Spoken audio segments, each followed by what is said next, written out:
While Alan Ritchson's Jack Reacher series on Amazon can still use the character's most extreme kill from the novel it adapted, Tom Cruise's Jack Reacher film did not.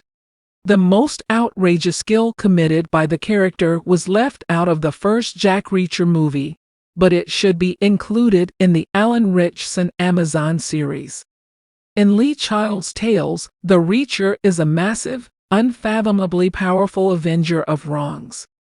Naturally, Tom Cruise's choice to play Reacher caused a rift with readers and is still a contentious issue today.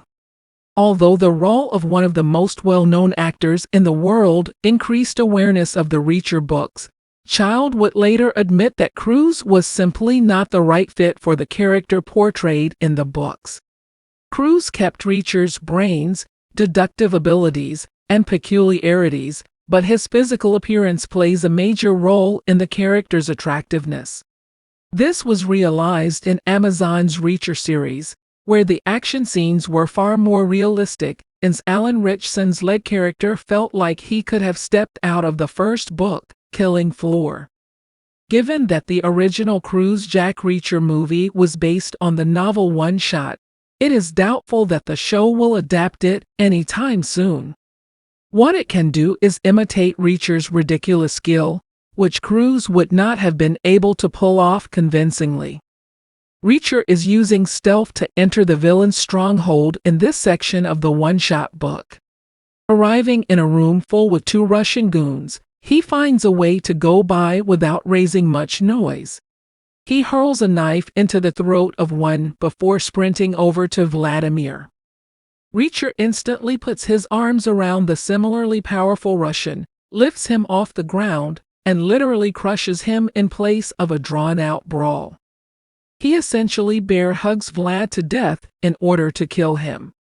Reacher, who some readers imagine to be Dolph Lundgren, thought that this was the ideal strategy since, once he was raised into the air, Vlad would not be able to cry or shout, and the harder he struggled, the less oxygen he would be able to take in. It's not just the most outrageous skill of all the Reacher novels, but also the wildest of One Shot.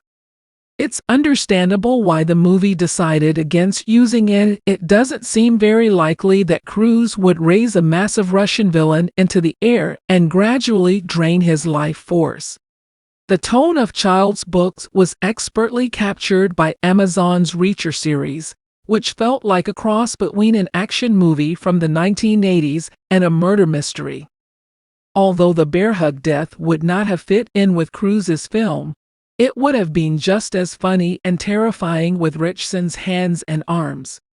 Reacher Season 1's Neagley, played by Maria Sten, who didn't appear in Killing Floor, demonstrates a readiness to switch up unique aspects. One Shot may be out of the question, at least for the time being, but there's no reason the bear hug kill can't be recycled to take down a particularly tough opponent.